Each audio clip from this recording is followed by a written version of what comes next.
여러분 어렸을 때 동화책 읽으셨는지 모르겠습니다. 우리 어렸을 때 이야기들에 등장하는 부자들은 거의 모두 나쁜 사람들이었습니다. 놀부와 흥부의 이야기로부터 해서 장화, 홍련전, 외국 이야기들, 신데렐라 이야기들, 심지어 이솝우화에 나오는 이야기들까지 많이 가진 사람들은 대부분 악한 사람들로 표현됩니다. 가난하게 사는 사람들은 일단 착하게 묘사되지요. 그래서 어쩌면 우리들에게서 그런 이야기를 듣거나 읽으면서 부자에 대한 부정적인 감정이 함께 자란 것 아닐까라는 생각이 들 때가 있습니다.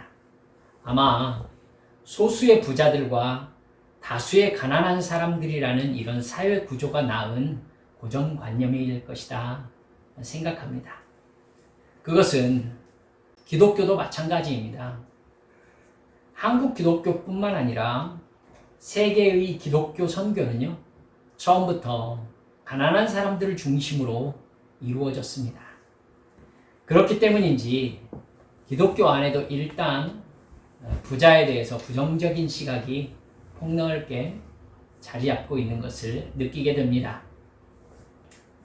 성경은 그렇지 않나요? 성경도 이 부분에 대해서 생각할 만한 것들이 있습니다. 예수님은요, 부자가 천국에 들어가는 것이 낙타가 바늘귀 들어가는 것만큼이나 어렵다고 대놓고 말씀하고 계십니다.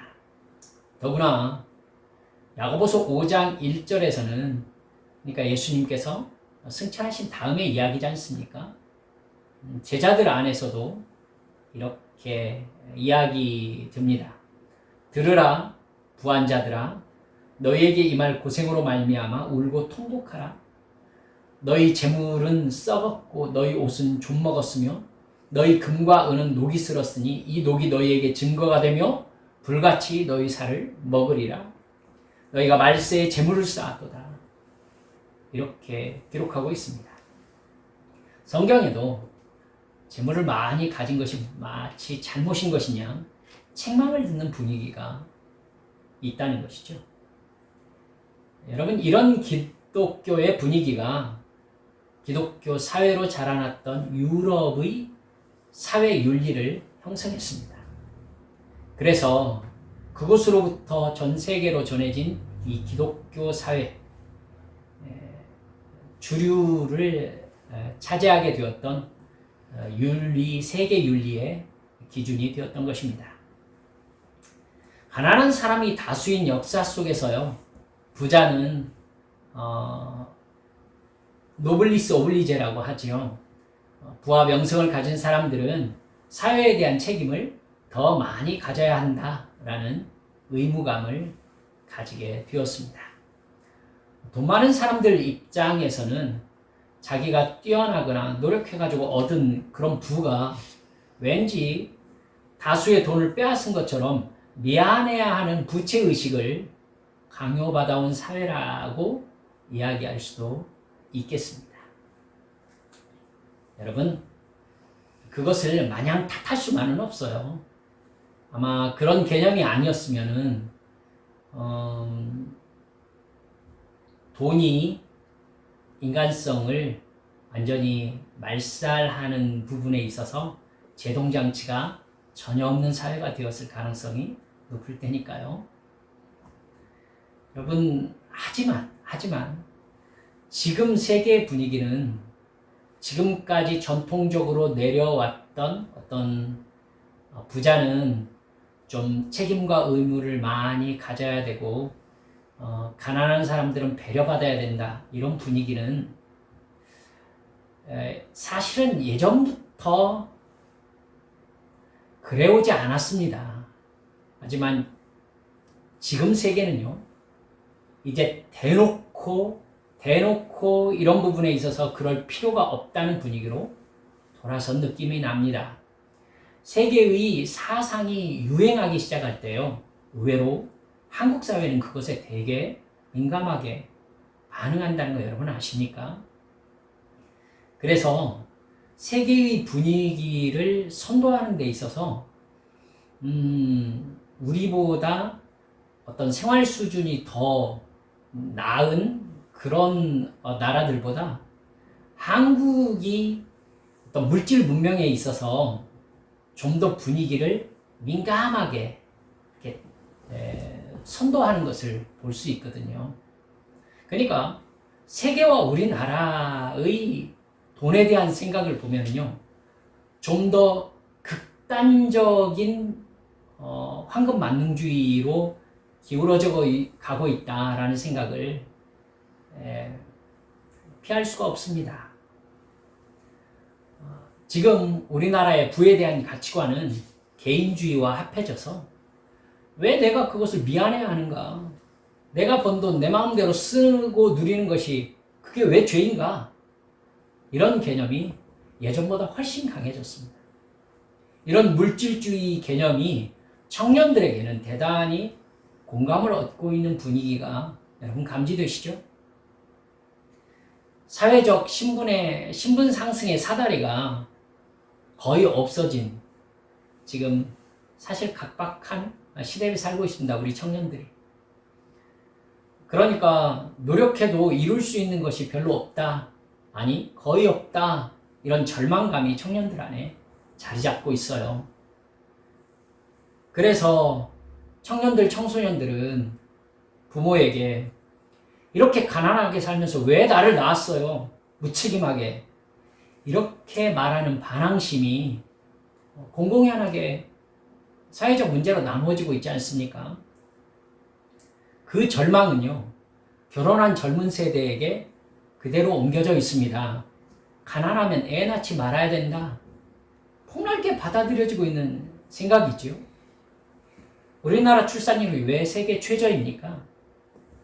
애를 낳고 키울 돈이 없다고 생각하기 때문입니다.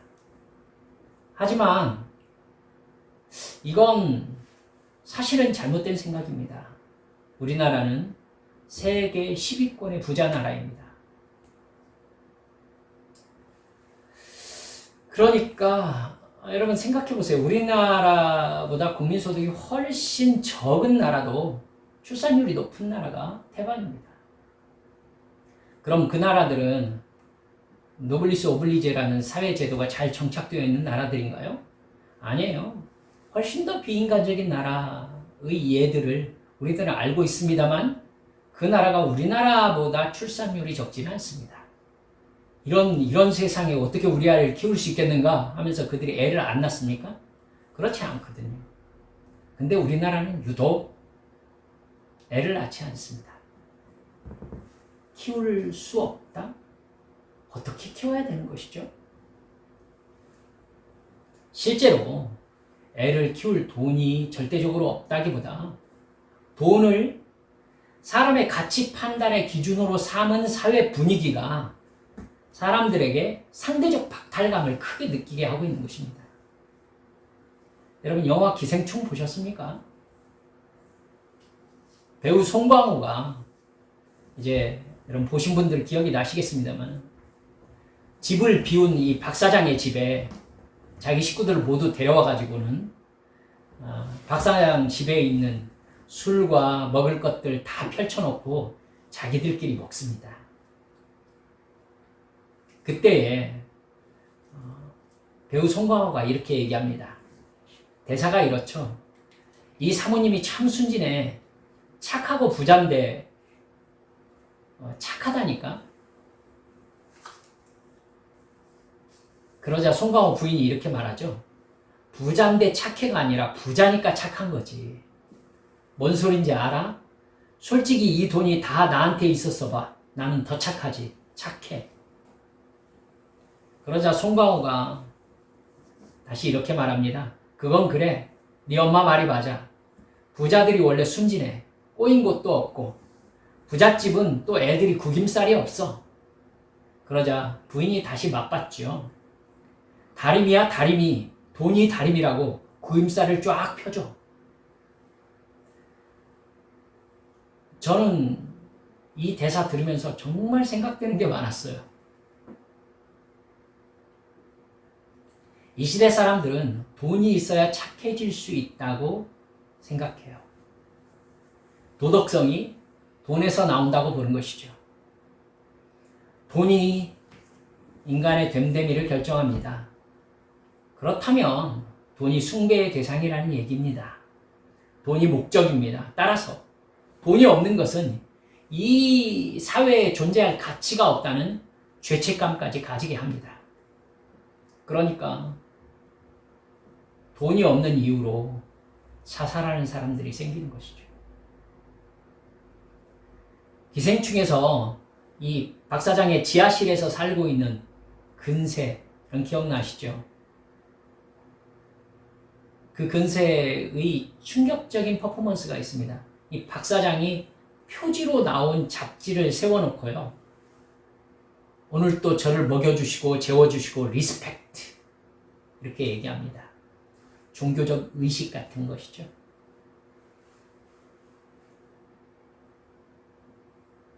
지금 시대는 돈이 하나님입니다. 그래서 교회는 돈을 하나님의 축복으로 대놓고 이야기합니다. 부자에 대한 부정적인 이야기는 최대한 말하지 않습니다. 아브라함, 이삭, 야곱이라는 족장 시대를 이야기하면서 하나님이 사랑하는 사람들에게는 돈과 권력을 주셨다면서 이삭이 100배나 거두었다는 이해를 사용합니다. 이스라엘 왕의 계보들을 이야기하면서 하나님을 잘 믿고 순종하면 부와 권력을 주신다고 가르칩니다. 즉, 돈은 이제 신앙의 정도를 나타내는 지표까지 된 것입니다.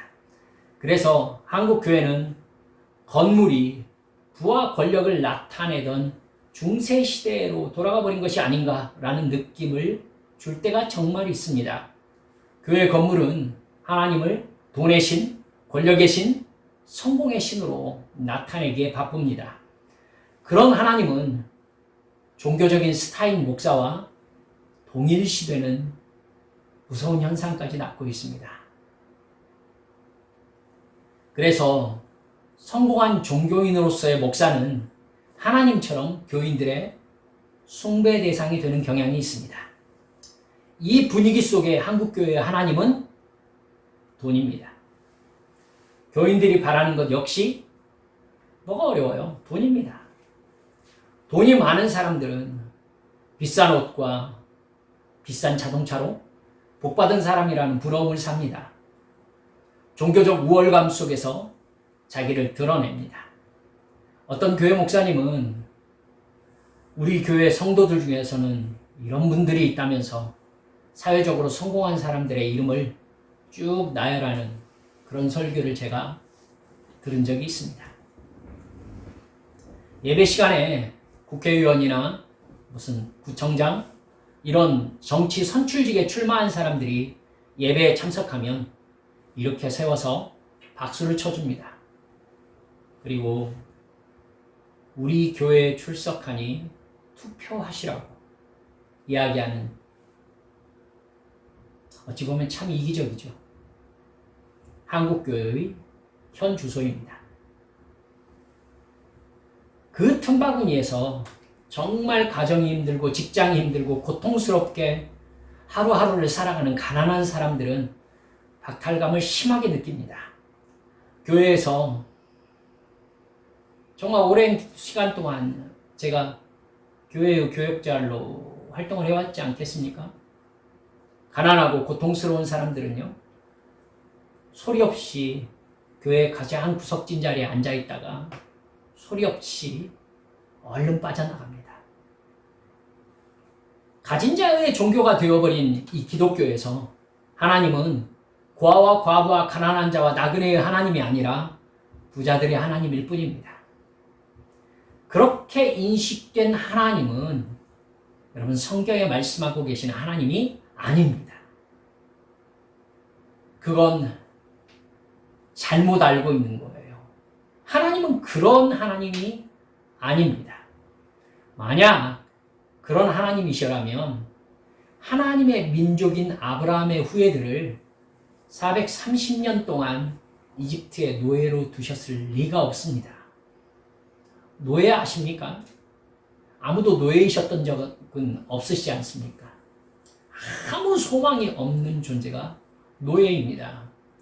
아마 부자의 하나님이셨다면 당시 세계에서 문명으로 가장 뛰어난 이집트 문명의 왕족을 사용하시는 것이 훨씬 어울렸을 것입니다. 여러분, 성경을 읽어보면 오히려 하나님은 처음부터 부유하고 권력 있는 사람을 하나님의 동역자로 택하신 적이 없습니다. 오히려 하나님이 택하신 사람들은 결정적인 결격 사항이 있는 사람들이 대부분이었습니다. 하나님은 이상하게 고대 근동에서 아무 권리가 없는 둘째를 하나님을 나타내는 중요한 사역자로 사용하신 경우가 많았습니다. 요셉은 막내 아들이었습니다. 야곱은 둘째 아들이었습니다. 모세도 둘째입니다. 하나님이 모세를 사용하실 때에는 이집트 왕자라는 정치적 유리한 입지를 일부러 다 제거하셨습니다. 그리고 40년 동안이나 그냥 내버려 두셨습니다. 그래서 다 늙은 80세 노인을 부르셔서 이스라엘 노예 민족을 구원하게 하셨습니다. 사무엘은 부모 없이 성전에서 자란 사람이었고 다윗은 막내 아들이었습니다. 하나님은 왜 이러시는 걸까요? 여러분, 그건 분명히 하나님께서 고아와 과부와 가난한 자와 나그네의 하나님이시기 때문입니다. 하나님은 하나님이 아니면 아무것도 아닌 고아와 같은 사람들을 통해서 하나님의 존재와 사랑과 능력을 나타내십니다. 아멘. 그래야 하나님의 위대함이 나타나기 때문입니다. 하나님의 구원은 인간의 어떠함으로 결정되는 것이 아니라는 것을 세상에 나타내시기 위해서입니다. 이스라엘 역사 속에서도 이스라엘 민족이 정말 착각했던 것이 무엇이냐면 돈과 권력과 군사력이 강하면 강한 나라를 이룰 수 있다라고 세상 생각을 받아들인 것이 정말 잘못한 것이었습니다. 이스라엘은 하나님의 나라입니다.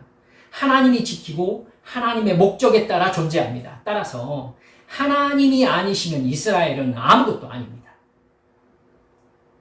하나님이 지켜주시지 않으면 이스라엘은 주변 강대국의 밥이었어요. 하나님의 백성이 하나님이 아니라 이 세상의 돈과 권력을 추구하면서 하나님을 도구로 이용하려고 하면 하나님은 반드시 징계하셨습니다. 내 삶을 돈으로 지킨다면서 돈을 섬겼던 사람들이 구약 성경에 기록된 우상을 숭배했던 왕들입니다. 여러분, 대표적인 왕 기억하고 계시죠? 아합과 므낫세입니다. 여러분, 가장 악한 왕들로 기록된 사람들이 여러분 돈과 권력으로 이스라엘을 다스리려고 했었던 사람들입니다.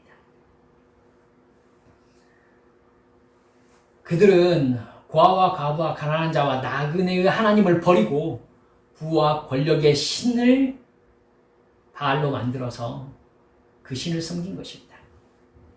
하나님이 아니면 나는 고아와 과부와 가난한 자와 나그네처럼 아무 소망이 없다는 것을 인정하고 하나님만을 의지하고 주의 사명을 따라 살아갈 때에 오히려 하나님이 우리 삶을 지키시고 우리의 가정과 건강을 지켜주신다는 것을 믿으시기 바랍니다. 그래서 시편 68편 5절은 이렇게 말합니다. 그의 거룩한 초소에 계신 하나님은 고아의 아버지이시며 과부의 재판장이시라. 하나님은 처음부터 끝까지 일관되게 이 세상에 가장 의지할 것 없는 부류, 그런 신분, 그런 사회 계층이라고 얘기할 수 있는 고아와 과부와 가난한 자와 나그네를 말씀하시면서 내가 그들의 하나님이다 라고 말씀하고 계신 것입니다. 여러분, 혹시 이런 생각 해보신 적 없는지 모르겠습니다. 돈 얘기를 했는데 정말로 기생충에서 말한 대로요, 돈이 없는 사람들이 더 각박하고 더 좋지 않은 사람들인 것처럼 여겨질 때가 있어요. 돈이 없는 사람들이 범죄에 쉽게 노출되는 그런 경향도 있고요. 나그네로 떠돌면서 사는 사람에게는 그만한 이유가 있는 경우가 많아요. 고아와 과부는 뭐 어쩔 수 없는 상황이 많다라고 얘기를 한다 하더라고요. 다른 사람이 나를 떠나는 이유가 있고 내가 관계에 실패하는 이유가 있습니다. 어떤 분은 저에게 이렇게 말씀하시더라고요. 그 사람은 실패하는 게 당연해요. 미움받을 만한 짓을 했어요. 그 사람이 분명히 잘못했습니다. 이렇게 얘기하시더라고요. 여러분도 그 어떤 것에 실패해 보신 적이 있으시죠? 내가 실패했던 경우도 한번 생각해 보세요. 분명히 그럴 만한 이유가 있는 경우가 대부분입니다. 버림받을 만했고 실패할 만큼 잘못한 경우가 많습니다.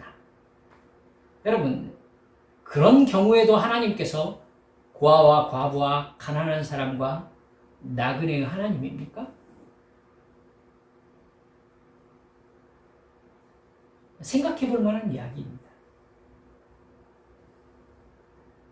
여러분, 이렇게 생각해 보세요. 하나님이 나는 착한 고아의 하나님이다 이렇게 말씀하셨나요? 아니면 나는 순박한 과부의 하나님이다. 혹은 겸손한 가난한 자의 하나님이다. 마음 좋은 나그네의 하나님이다. 이렇게 앞에다 조건을 달아놓으셨나요? 아니에요. 하나님께서는 그냥 고아와 과부와 가난한 자와 나그네의 하나님이다. 이렇게 이야기하셨어요. 그 사람들이 옳지 않아도요? 여러분, 누가복음 15장에 나오는 탕자의 이야기를 한번 생각해 볼 필요가 있습니다. 탕자 정말 잘못했어요. 아버지의 유산을 가지고 떠난다는 것은 아버지가 죽은 셈 치는 것입니다. 엄청난 불효죠. 사실 큰아들의 마음이 맞는 마음입니다. 따귀를 맞고 무릎을 꿇고 빌어도 쫓아내야 되는 상황이 옳은 상황일 수 있어요. 근데 탕자를 맞이하는 아버지는 상식적이지 않습니다. 그냥 달려와서 안고 입 맞추고 옷을 입히고 신발을 신기고 가락지를 끼웁니다. 상식적이지 않죠. 아버지의 사랑에는 계산이나 추궁이 없습니다. 아버지가 왜 이러시죠? 여러분, 몰라요. 여러분이 부모시니까 탕자 같은 자녀를 정말 이렇게 하실 자신이 있으십니까? 왜 아버지가 그렇게 하시는지 몰라요. 그냥 그것이 아버지의 사랑이라고 예수님께서 말씀하고 계시는 것입니다. 이렇게 생각해 보면 어떨까요? 아들 탕자가 아버지 없이는 자기가 아무것도 아님을 깨닫고 온전히 아버지만 의지하는 아들이 되기까지 아버지가 기다리셨다는 것 아닐까요? 생각해보면 우리가 오직 하나님만 의지해야 살 수 있는 고아와 과부와 가난한 자와 나그네일 때 하나님을 온전히 바라보고 하나님만을 의지해서 살아가는 창조 법칙에 가장 잘 맞는 모습인지도 모릅니다. 고아와 과부와 가난한 자와 나그네의 특징이 무엇입니까? 도움이 없이는 살아갈 수 없는 존재들이라는 것이거든요. 그렇기 때문에 여러분, 놀랍게도 우리들은 고아와 과부와 가난한 자와 나그네처럼 되는 것을 가장 싫어합니다. 다른 사람의 도움이 없이는 살아갈 수 없는 존재가 되는 것 정말 싫은 이야기죠. 여러분, 하지만 우리가 생각해보면 그들에게야말로 하나님이 하나님 되실 수 있지 않겠습니까? 여러분, 우리가 잊지 않아야 될 것이 있습니다. 인간은 죄의 본성 속에 어떤 동기를 가지고 있느냐면요, 스스로 존재하는 존재가 되려는 동기를 가지고 있습니다. 스스로 존재하는 자는 누구밖에 없습니까? 하나님밖에 없습니다. 그러니까 인간은 창조되었다는 것 자체가 하나님을 의지해서만이 존재할 수 있다는 의미입니다. 그런데 인간은 사탄의 말을 듣고 스스로 존재하는 존재가 되기 위해서 하나님을 배신하고 떠났고 선악과를 따먹었습니다. 이것이 인간의 죄의 본성을 이루고 있습니다. 그렇기 때문에 인간은 스스로 존재하려고 하고 더 나아가서 다른 사람이 나를 위해서 존재하게 만들어서 내가 하나님이 된 지위를 누리려고 합니다. 여러분, 그 방법으로, 즉 그 꿈을 이루기 위한 방법으로 필요해서 취한 것이 무엇입니까? 힘입니다. 즉 돈과 권력인 것입니다.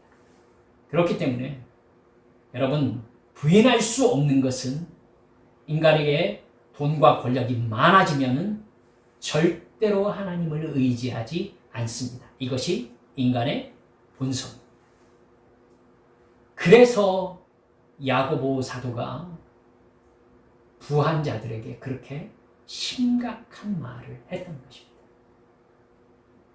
하나님을 의지하면서 살아야 될 고아와 과부와 가난한 자와 나그네가 사실은 하나님의 가장 큰 은혜를 경험하게 된다는 것입니다.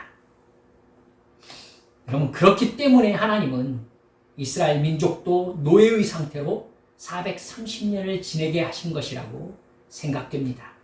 하나님 외에는 아무런 소망이 없는 존재가 되기까지 기다리신 것입니다. 그래서 하나님이 그들의 구원주가 되시고자 하신 것입니다. 하나님은 당시 세계 최고의 제국이었던 이집트의 왕자 모세의 정치적 입지를 모두 다 제거하시고 완전히 하나님밖에 의지할 분이 없는 그러한 상태와 상황으로 만드셔서, 그런 성품으로 만드셔서 하나님의 종으로 사용하시는 것을 볼 수 있습니다. 바로 그 상태를 민수기 12장 3절에서는 뭐라고 하느냐면, 이 사람 모세는 온유함이 지면의 모든 사람보다 더하더라, 이렇게 말하고 있는 것입니다. 하나님은 돈도 인기도 권력도 영향력도 이제 가장 줄어든 말년의 다윗에게 성전의 설계도를 선명하게 보여주셔서 아들 솔로몬에게 성전을 지켜야 할 수 있는 설계도 또한 필요한 모든 것을 준비했음을 여러분 기억할 필요가 있습니다. 그 모습이 마치 나는 하나님이 아니면 아무것도 될 수 없습니다. 나는 하나님이 아니면 고아와 과부와 가난한 자와 나그네일 뿐입니다, 이렇게 고백하는 모습 아니겠습니까?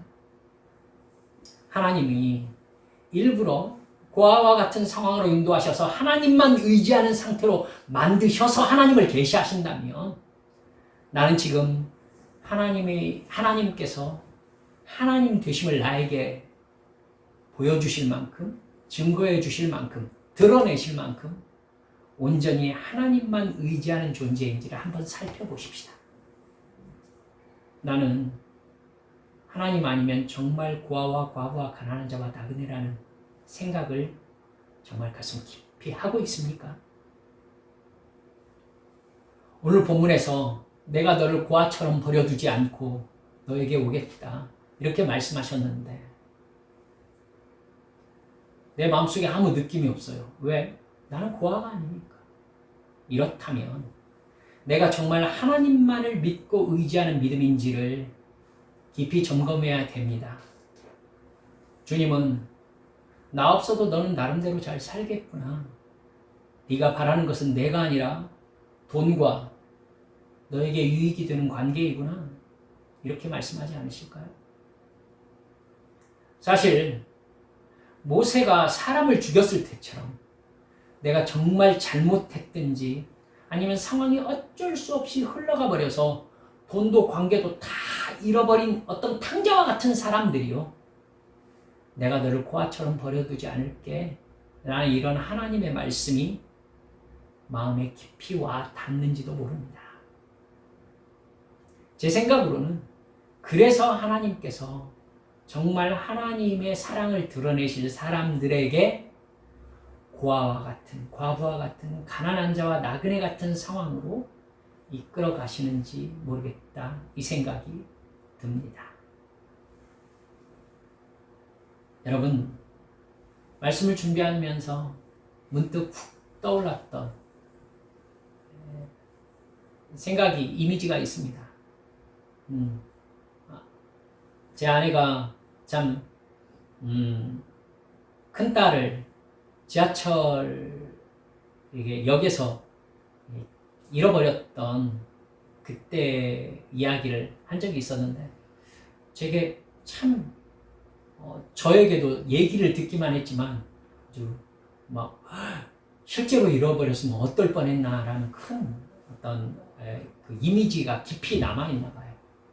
여러분, 신도림역에서 3살 먹은 아이가 엄마를 잃어버렸다면 어떤 마음일까요? 그런 어린아이의 마음처럼 휙휙 지나가 버리는 사람과 상황 속에서 그냥 울고 서 있어 본 사람만이 오늘 본문에서 말씀하신 내가 너를 고아처럼 버려두지 않겠다라는 주님의 약속에 눈물이 나는지도 모릅니다. 내가 잘못했는데도 나를 버리지 않으시는 하나님의 사랑에 정말 심각하게 자기의 잘못을 느끼는 사람만이 감사할 수 있지 않겠습니까? 그래서 반복해서 말씀드립니다마는 내가 하나님을 의지하지 않을 때 나를 일부러 의지할 것 없는 고아와 같은 상황으로 하나님이 인도하시는 것입니다. 마지막으로 예수님께서 내가 너희들을 고아처럼 버려두지 않겠다고 말씀하신 이 본문의 말씀의 맥락이요, 성령님에 대해서 말씀하시면서 주님께서 하신 말씀이에요. 일단 내가 너희를 고아처럼 버려두지 않겠다고 하신 말씀은요, 예수님이 없으면 너희들은 고아라는 것이 전제되어 있다는 것을 잊지 마시기 바랍니다. 예수님은 십자가에 못 박혀 죽으신 후에 남겨질 제자들에게 성령님을 보내주시겠다 이렇게 말씀하셨어요. 성령님께서 임하시면 20절에서 예수님이 내 안에, 예수님이 아버지 안에, 너희가 내 안에, 내가 너희 안에 있는 것을 너희들이 알게 될 것이다 이렇게 말씀하십니다. 즉 성령 충만을 받으면 예수님이 하나님 안에 계신 것, 즉 예수님과 하나님이 하나인 것과 너희가 나와 하나인 것, 즉 나와 예수님이 하나인 것을 느끼게 된다는 것입니다. 즉 하나님의 뜻이 내 뜻이 되고 내 기도 속에서 성령님께서 하나님의 뜻을 계시하시면서 그렇게 성령님과 동행하면 나는 절대 혼자 버려진 고아와 같은 느낌을 갖지 않게 된다고 말씀하고 계시는 것입니다. 더 나아가 요한복음 7장 38절에서는 나를 믿는 자는 성경의 이름과 같이 그 배에서 생수의 강이 흘러나오리라고 말씀하셨는데, 39절에서는 이는 그를 믿는 자들이 받을 성령을 가리켜 하신 말씀이다 이렇게 설명을 해주고 있습니다. 성령 충만한 사람은 영생을 얻은 행복과 기쁨이 충만할 뿐만 아니라 다른 사람에게 영생의 행복과 기쁨을 나누어주는 복의 근원으로 세워진다는 말씀입니다. 순간순간 나와 동행하시는 성령님이 느껴지고, 그렇기 때문에 어떤 상황에 부딪혀도 나는 고아처럼 버려진 사람이 아니다라는 확신을 가지면서 기뻐하고 감사하며 살아갈 수 있게 된다는 것입니다. 말씀을 맺습니다. 깊이 생각합시다. 우리는 하나님이 아니면 정말로 아무것도 아닙니다. 우리가 세상의 돈을 의지하고 소유할 때 그것을 그것만을 우리 마음속에서 그것만 있으면 좋겠다 라고 생각할 때 어쩌면 하나님이 나를 사랑하시는 방법은 나를 고아처럼 만드시는 거 아닐까? 라는 생각을 그렇게 해봤습니다. 여러분, 누구도 그걸 원하시지 않기 때문에 제가 말씀드리기 조심스럽습니다. 하지만 정말 하나님의 자녀라면 당자가 아버지의 돈을 받아가지고 먼 나라로 떠날 때에 아버지는 어떻게 될 줄 압니다.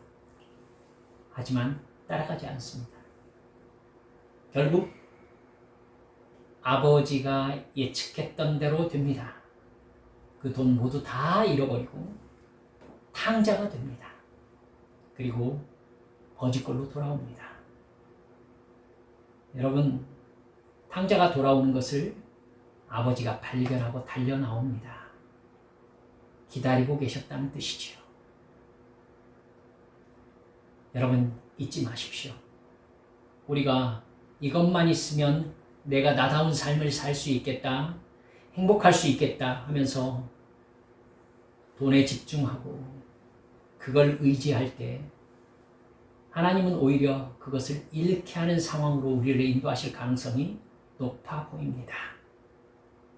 그러셔서 내가 하나님 아니면은 고아와 과부와 가난한 자와 나그네처럼 아무것도 아니라는 것을 정말로 깨닫고 하나님 도와주세요 라고 하나님 앞에 부르짖어 기도할 때 하나님이 우리에게 하시는 말씀이 무슨 말씀입니까? 내가 너를 고아처럼 버려두지 않겠다 하는 말씀이신 것입니다. 사랑하는 여러분들, 그렇기 때문에 우리 한빛 성도들은 주님께 이렇게 늘 고백합시다. 주님, 주님이 아니면 저는 아무것도 아닙니다. 주님, 주님이 아니면 고아처럼 아무 의지할 것 없고 아무 소망이 없는 존재일 뿐입니다. 이렇게 습관처럼 고백하십시다. 여러분, 그 사람을 하나님께서 마침내 청지기로 삼아서 하나님의 재물을 맡기시고 이웃을 돕게 하시면서 생수의 강을 흘려보내는 주님의 동역자로 사용하시는 것입니다. 그 사람이 누구입니까? 모세입니다. 그 사람이 누구입니까? 요셉입니다. 다윗이 그렇게 사용되다가 이거 내 거인가 봐 라고 생각했을 때 그가 결정적인 죄를 지었고 그가 하나님 앞에서 다시 돌아가서 하나님이 아니면 정말 내가 아무것도 아니군요 라고 회개하며 주님 앞에 돌아섰을 때 하나님께서 그에게 주셨던 사명이 다시 회복된 것을 절대 잊지 마십시오. 여러분, 오늘 설교의 한마디는 이것입니다. 고아의 하나님인 우리 아버지를 우리도 고아 같은 마음으로 완전히 의지합시다. 그러면 우리 주님께서 우리에게 성령 충만함을 부어주심으로 말미암아 주님께 붙잡혀 쓰임받는 복된 인생으로 만들어주실 줄을 믿습니다.